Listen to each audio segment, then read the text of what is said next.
I made these custom drawer inserts for under $15, and here's how you can do it too.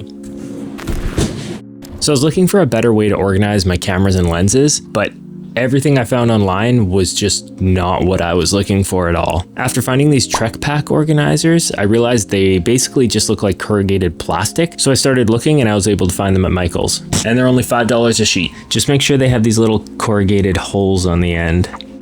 We'll also need bobby pins. I got these from the dollar store, $1.25. A ruler, make those lines nice and straight. X-Acto knife. Maybe a cutting mat too, so you don't scratch up your workspace. So the first thing I did was measure all 4 sides of the drawers and also measuring how deep they were. Next, I needed to organize the gear and figure out exactly how I wanted to organize it. Then I started cutting. I made the perimeter of the drawer first.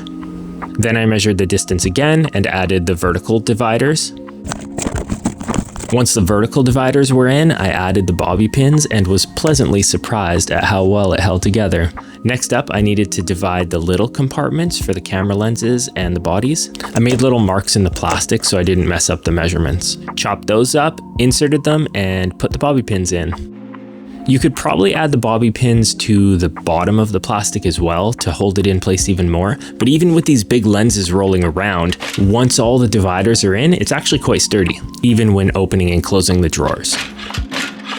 So that's it. I think it turned out awesome considering it's only little pieces of plastic and some bobby pins. I'm very happy with how it looks. It matches the aesthetic. I'll put the link to the corrugated plastic in the description here, both from Michael's and another one from Amazon that I think would work well. All in, I spent less than an hour and a half making these and a total of $22.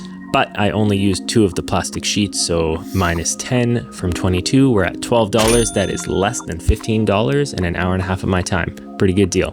Good luck. Thanks for watching. Also, it would be super rad if you could subscribe. Thank you.